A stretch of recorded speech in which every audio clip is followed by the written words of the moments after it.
Hello viewers, so this is the old Alfa 159 unit that we shall be replacing in my 159 Sportswagon. So as you can see, I've already taken the liberty to remove this.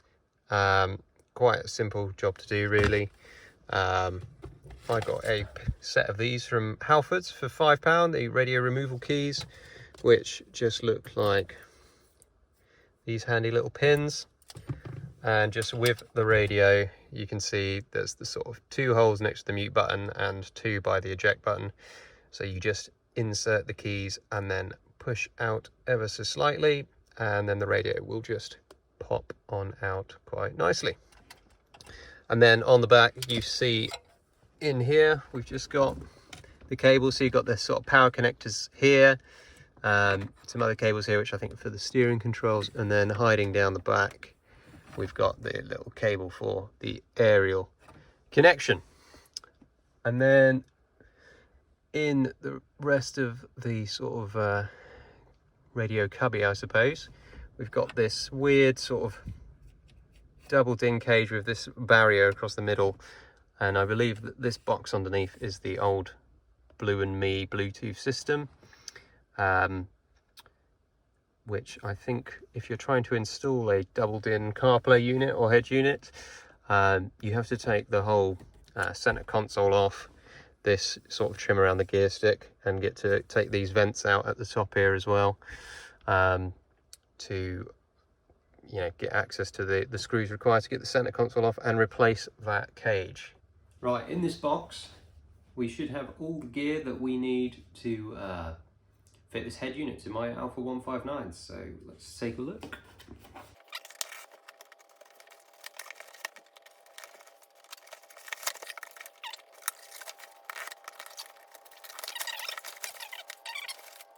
We shall need near the end of the fitting. What we got here, universal patch lead, so that will be for the steering controls. As well as that's all for steering, I believe. What's this unit here? That's going to be the faceplate that makes it look an OEM fit, and then this will be the head unit. So let's get that out and have a look.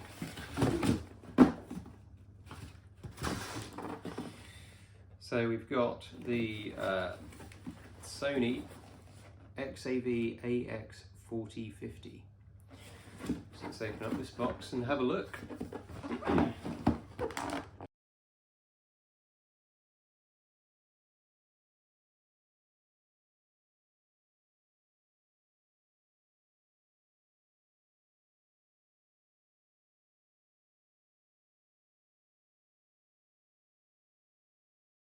All the cabling that hopefully will be required to get this installed in this Alfa. And now the exciting bit, the unit itself. We've got ourselves a double DIN face, but only a compact single DIN rear. So I'm hoping this means it is an easy install, or easier install, in this Alfa 159. So here is the Alfa 159 Sportswagon that we shall be installing this unit in.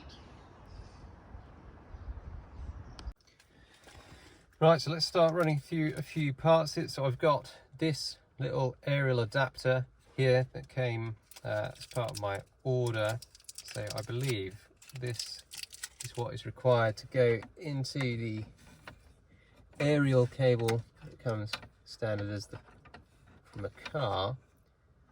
And that should then make it so that it goes into the aerial slot on the back of my Sony unit. So let's start by lining that up, get things in the right place, because that seems something that could easily be forgotten about it by the end. So let's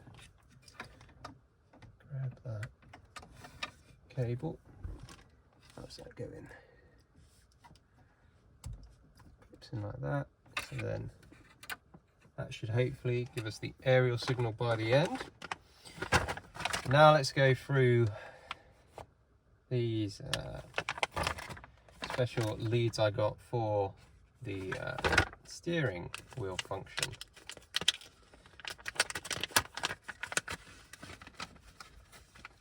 So let's see, these were specifically bought as part of my order to be compatible with the Alfa 159 and this Sony unit.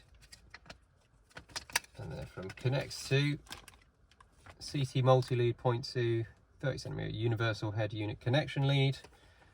And it's got the instructions here with the wiring of the configuration things. So I'm going to go with the Sony one, which is 111, which I believe means that nothing needs to be tampered with at all. It should just be plug in and play.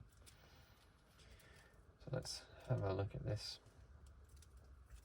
handy mess of cables. Right guys, so I'm going to set up the initial unit for the steering wheel controls, which comes with these leads. This goes into sort of all the power units here, and then this is the cable setup. This is the universal patch lead that goes into the back of the head unit. So this 3.5mm jack goes into the old blue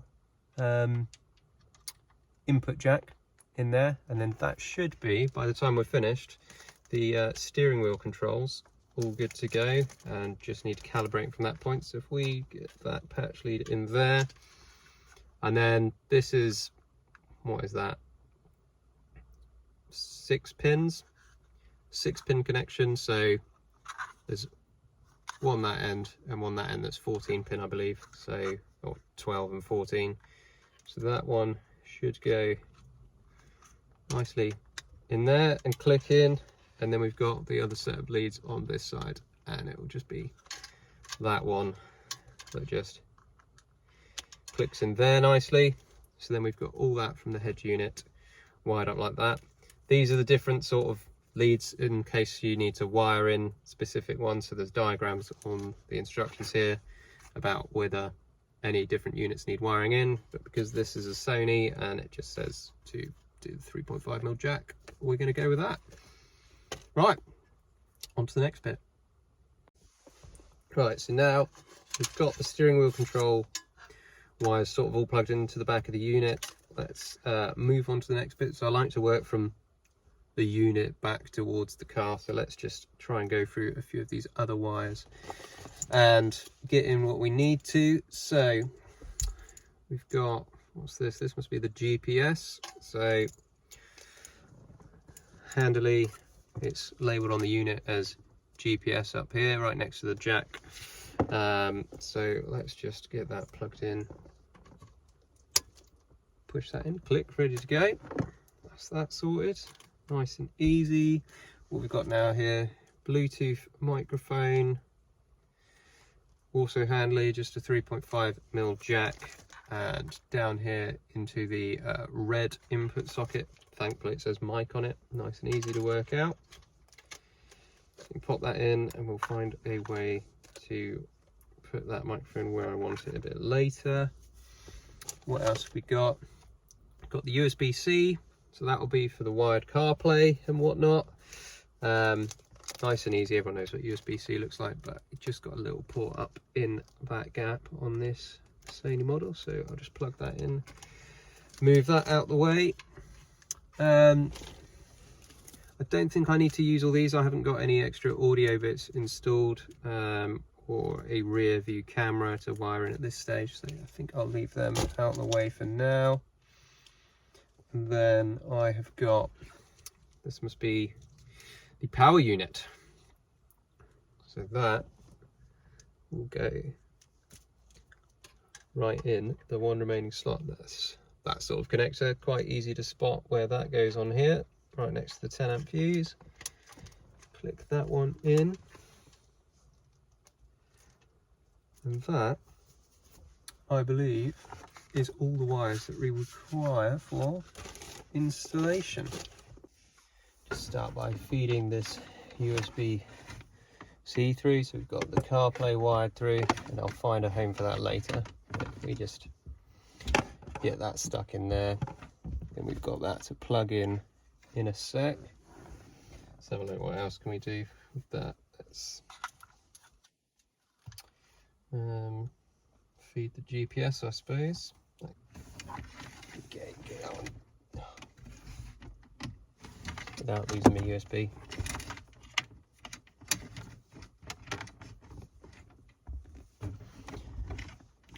What's that?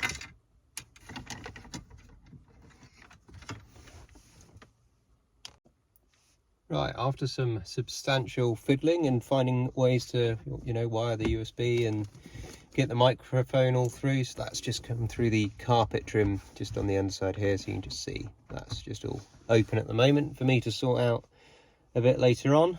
But let's try and get the rest of these cables here powered up into the car. So we've got it down to this little adapter here that goes into the head unit. So this, I'm hoping, will fit where this one goes in the top and then these two go in the bottom too. But first, just got to work out a way to tuck all this stuff in. Let's give it a go.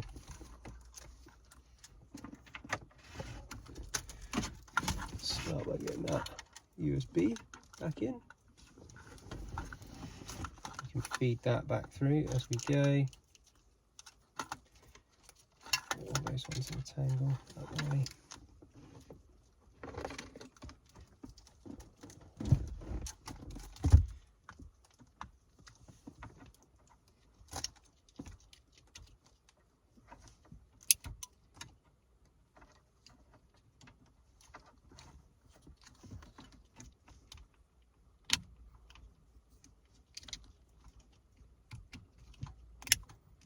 Lovely. Right, that's all clicked in. So now it should just be a case of feed everything back through and not forget the little aerial cable that I had at the start. So let's just make sure that stays out. Let's start putting some of these cables through, chucking all that back in there.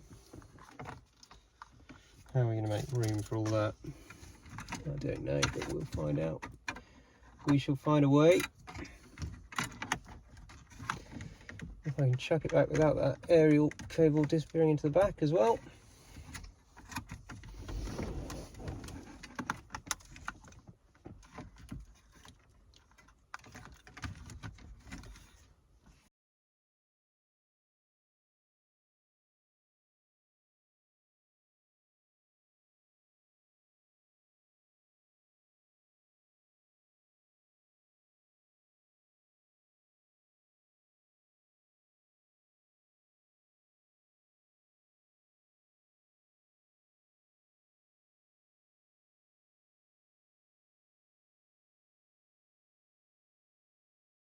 Start to peel all this plastic off, reveal the unit itself.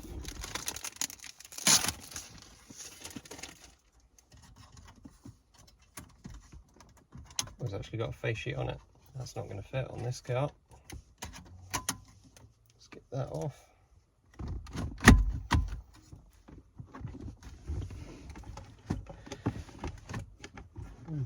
Pull some more cables back. We'll get to the end result. Right, so we're back in the Alfa Romeo and here we go. We've got the overall fit. It's all nicely in the dash now.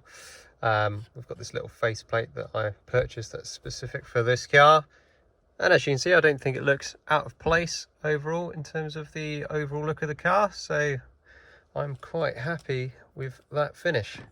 But let's test all the features now. We fire it up. There we go, get that running. So I'll just go through all the main features on here whilst my CarPlay's disconnected. So to start with, if we can go home, we can just go to normal FM radio, and if I have this center button that does mute and whatnot, can go there. But so I can load up the volume, up and down just from the handy buttons on there. I'm also using those steering wheel wires that I showed you about in the install. I can actually use those up and down to go there. I've also wired in the handy little voice button there, so when CarPlay is plugged in, if I press that button, it will there you go, it'll say the Bluetooth device is already connected. But if you load up on CarPlay, that will actually fire up Siri, and then I've got the old skip tracks over there that will change radio station, which is very handy. So I'm glad the steering wheel controls all work, all very good. I go on to DAB. So this was a little something I fitted off camera, but I actually just wired up the DAB aerial that came with the kit and just took off that little pillar cover there, wired it round down the back of the glove box into the unit, which wasn't actually as hard as I thought it was going to be. And then so here we have the Apple CarPlay interface on this Sony XAV-AX4050 unit. So it's very nice and responsive. I've got my Waze maps on there, Spotify, Ringo parking, what else? The calendar, regular Google Maps, podcasts, audiobooks, Google Maps. So that's lovely and very usable interface. I mean, I've never used Apple CarPlay before, so I'll look to get into that and see what else we can do with it. So that's going to be the this video wrapped up, I think, on the install of the Sony unit. As I said, I'm overall very happy with how it fits in with this Alfa 159 and brings it up to modern standard. But let me know what you think of the install, whether you're thinking about doing the same sort of thing and have any questions. You know, this was my first car radio install, and it wasn't too bad considering I'm not experienced in it, and I've got the end result I was after. Certainly saved myself a couple of £100 on paying for an install, so I'm very pleased about that. And keep an eye out. I'll be looking to see if I can do some more videos on this Alfa 159. You know, if anyone has got one of these cars out there and knows any good things to do to it, any good upgrades, preventative maintenance, whatever, or anything you want to see me do to it, then do let us know.